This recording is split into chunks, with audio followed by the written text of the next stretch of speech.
Good morning बच्चों। कल हम लोग पाठ 2 स्मृति नामक पाठ का अध्ययन कर रहे थे। बच्चों, हम लोगों ने यहाँ तक पढ़ा कि जब चिट्ठियाँ कुएं में गिर जाती है तो किस तरह से लेखक जो है बड़े भाई के भय से, उनके पिटने के भय से और उनके द्वारा सौंपी गई जिम्मेदारी से बंधे होने के कारण उन्होंने यह निर्णय लिया कि वे कुएं में जाकर के चिट्ठियों को निकाल करके लाएंगे, क्योंकि उन्हें ऐसा विश्वास था कि वे कुएं में से चिट्ठियों को आसानी से निकाल लेंगे। आइए बच्चों, अब आगे बढ़ते हैं।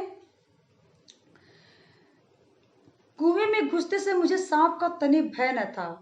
उसको मारना मेरे बाएं हाथ का खेल था। लेखक ऐसा मानते थे कि कुएं में अगर मैं जाऊंगा और कुएं में जो सांप है उसको मैं मार करके बड़े ही आसानी से उन चिट्ठियों को लेकर के बाहर आ जाऊंगा।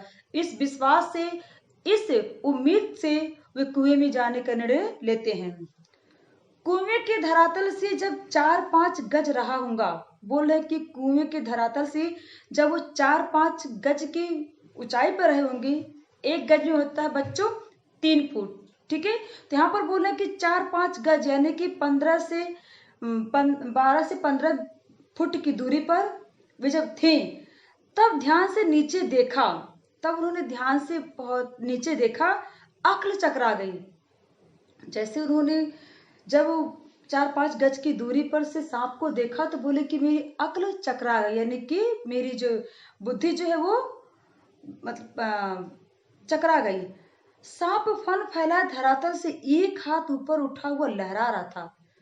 देखा, उन्होंने कहा कि मुझे समझ में नहीं आ रहा था, मेरी अक्ल ही चकरा गई जब मैंने देखा कि सांप जो है एक हाथ ऊपर एक मतलब जमीन से एक हाथ ऊपर फन फैलाए हुए लहरा रहा था। पूंछ और पूंछ के समीप का भाग पृथ्वी पर पड़ा था। पूंछ और पूंछ के साथ का जो समीप उसका भाग था, उसका हिस्सा था, वे पृथ्वी पर टिका हुआ था। बाकी वो जो है एक हाथ ऊपर ऐसे लहरा रहा था, फन फैला करके लहरा रहा था। आधा अग्रभाग ऊपर उठा मेरी प्रतीक्षा कर रहा था, यानी कि आधा भाग उसका पृथ्वी से सटा हुआ था और आधा भाग जो है यह लेखक कह रहे हैं जैसे लग रहा हो कि मेरी प्रतीक्षा कर रहा था। इस तरह से फन फैला करके वहां पे वो खड़ा था। नीचे डंडा बंधा था मेरे उतरने की गति से, जो इधर उधर हिलता था। बोले कि जब धोती की सबसे नीचे वाले छोर पे डंडा बंधा हुआ था तो लेखक कह रहा है कि जब मैं उतर रहा था धोतियों को पकड़ते हुए तो डंडा इधर उधर हो रहा था। उसी के कारण शायद मुझे उतरते देख सांप घातक चोट के आसन पर बैठा था, और उसी के कारण यानी कि डंडा हिल रहा था, शायद इसी की वजह से सांप जो है घातक यानी कि घात करने वाला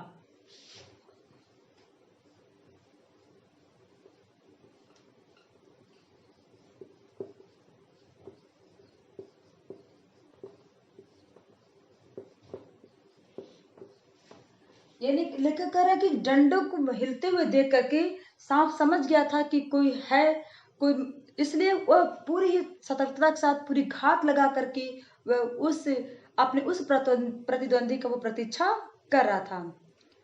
सपेरा जैसे बीन बजाकर काले सांप को खिलाता है, यानी कि जब आप बच्चों आप कभी देखेंगे अगर सपेरे को तो वो सांप निकाल के अपने टोकरी में से जब सांप निकालता है और बीन बजाता है तो किस तरह से सांप एकदम ऐसे लहरा करके अपने फन को फैला करके बैठ जाता है। ठीक उसी तरह से आज जो है वो सांप जो है ऐसे फन फैला करके लहरा रहा था। सांप क्रोधित हो फन फैलाकर खड़ा होता और खुखार मारकर चोट करता, यानी कि सांप जब इस तरह सपेरा हो जाता है तो सांप जो है ऐसे क्रोधित होकर के फन फैला करके खड़ा रहता है और चोट करता, यानी कि फुकार मार करके अपना क्रोध जाहिर करता, यानी कि चोट करता। ठीक उसी प्रकार आज कुएं में बैठा वो सांप उसी तरह की प्रतिक्रिया कर रहा है जैसा जब सपेरा बीन बजाते समय सपेरा जब बीन बजाता है तो उस समय जब सांप करता है, वैसे ही आज इस कुएं में सांप की स्थिति थी। उसी तरह से फैन फैला करके वो खड़ा था। उसका प्रतिद्वंदी मैं, लेखक कह रहे हैं कि उसका प्रतिद्वंदी, किसका प्रतिद्वंदी बच्चों? उस सांप का प्रतिद्वंदी। प्रतिद्वंदी मतलब होता है बच्चों विपक्षी, यानी कि शत्रु। बोले कि उसका शत्रु मैं उससे कुछ हाथ ऊपर धोती पकड़े लटक रहा था, यानी कि उसका शत्रु, किसका शत्रु?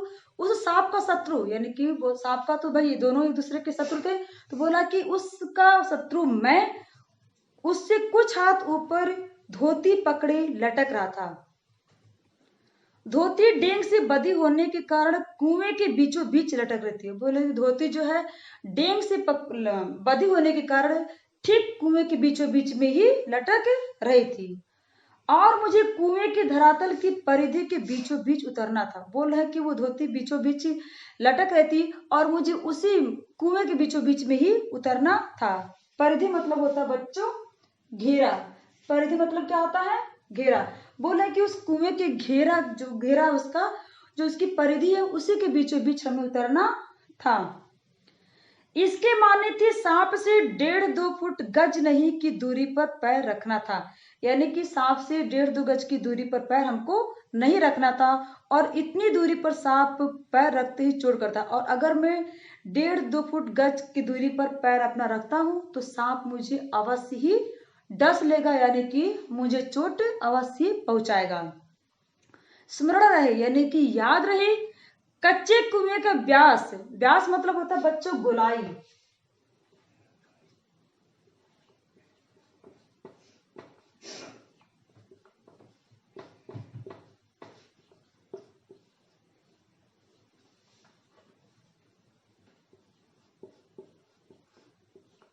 व्यास मतलब क्या होता है बच्चों? तो व्यास मतलब होता है गोलाई। यहाँ पे कह रहे हैं व्यास मीन्स क्या होता है? गोलाई। कह रहे हैं कि कच्चे कुएं यानी कि जो भी कच्चा कुआं होता है उसकी व्यास यानी कि उसकी जो गोलाई है बहुत कम होती है, यानी कि ज्यादा नहीं होता है। नीचे तो वह 1.5 गज से अधिक होता ही नहीं, यानी कि नीचे तो वह 1.5 गज से अधिक होता नहीं, यानी कि 4.5 फुट का ही वो होता है। ऐसी दशा में कुएं में मैं सांप से अधिक 4 फुट की दूरी पर रह सकता था। बोले हैं कि जब कुएं का नीचे वाला भाग जो है सिर्फ 1.5 गज से होता है, उससे ज्यादा नहीं होता है, तो बोले कि ऐसी स्थिति में मैं क्या होता कि मैं सिर्फ सांप से 4 फीट की दूरी पर मैं रह सकता हूँ। वह भी उस दशा में जब सांप मुझसे दूर रहने का प्रयत्न करता, और वह भी इस स्थिति में कि जब सांप भी मुझसे दूर रहने का प्रयत्न करता तभी मैं उससे उतना फुट दूरी बना करके रह सकता हूँ। पर उतरना था तो कुएं के बीच में। वो बोल रहे कि उतरना तो मुझे कुएं के बीच में था। अब वो कैसे इसको झुके बताइए बच्चों, 4.5 फुट की उसकी गोलाई थी नीचे के कुएं की। बोल रहे कि उतरना तो मुझे बीच में था, तो फिर ऐसी स्थिति कैसे आती? क्योंकि मेरा साधन बीचों बीच लटक रहा था। लेखक कह रहे हैं कि मैं जब बीचों बीच लटक रहा था इसलिए ऐसा संभव नहीं था कि मैं उतनी दूरी बना करके सांप से रख सकूं। ऊपर से लटक कर तो सांप मारा नहीं जा सकता। बोले कि ऐसा तो हो नहीं सकता कि मैं ऊपर से लटके लटके ही मैं सांप को मार लूं, इस तरह का बातें तो संभव नहीं थी। उतरना तो था ही, यानी कि हर हाल में मुझे कुएं में उतरना ही था। तभी मैं जिस उद्देश्य के से गया था कुएं के अंदर उस उद्देश्य को पूरा कर पाता, अन्यथा मैं नहीं कर पाऊंगा। थकावट से ऊपर चढ़ भी नहीं सकता। बोले कि मैं इतना थक गया हूं कि मैं ऊपर भी जा नहीं सकता। अब तक अपने प्रतिद्वंदी को पीठ दिखाने का निश्चय नहीं किया था। बोले कि अभी तक तो मैंने ऐसा कोई निश्चय नहीं किया था कि मैं पीठ दिखा करके वापस चला जाऊं, यानी कि बोले कि थकावट से ऊपर भी नहीं चढ़ सकता और ऐसा मेरा कोई इरादा भी नहीं था कि मैं अपने प्रतिद्वंदी को पीठ दिखा करके यानी कि पीछे होकर के जिस संकल्प के साथ मैं नीचे उतरा था, जिस उद्देश्य से मैं नीचे उतरा था, उसको बिना पूरा किए मैं वापस नहीं जा सकता। यदि ऐसा करता भी तो कुएं के धरातल पर उतरे बिना क्या मैं ऊपर चढ़ सकता? धीरे धीरे उतरने लगा, यानी कि अगर मैं ऐसा सोचता भी तो क्या मैं जो उद्देश्य था मेरा चिट्ठियों को लेना, क्या उसको लिए बिना मैं ऊपर चढ़ सकता था? ऐसा नहीं था। और लेखक कह रहा है कि मैं धीरे धीरे कुएं में उतरता चला गया। एक एक इंच ज्यों मैं नीचे उतरता जाता, बोला कि एक एक इंच जैसे जैसे मैं नीचे उतर रहा था त्यों त्यों मेरी एकाग्रचित्तता बढ़ती जाती।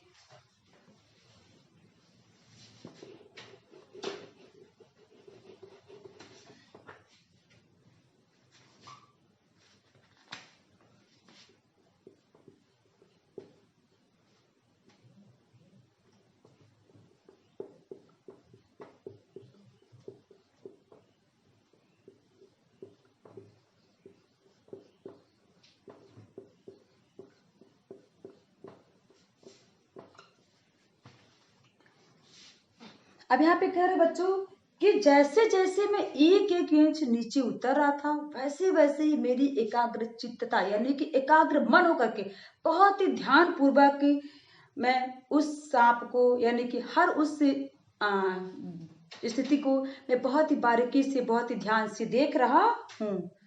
मुझे एक सूझ सूझी, तभी कह रहे कि मुझे एक सूझ सूझी। मुझे एक सूझ सूझी, सूझ मतलब बच्चों क्या था, उपाय यानी कि तरीका।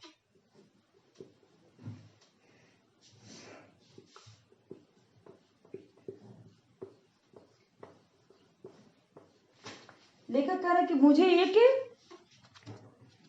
मुझे एक सूझ सूझी यानी कि मुझे एक तरीका आया कि जिससे मैं सांप का ध्यान भटका सकूं, उसको ध्यान दूसरी तरफ लगा सकूं।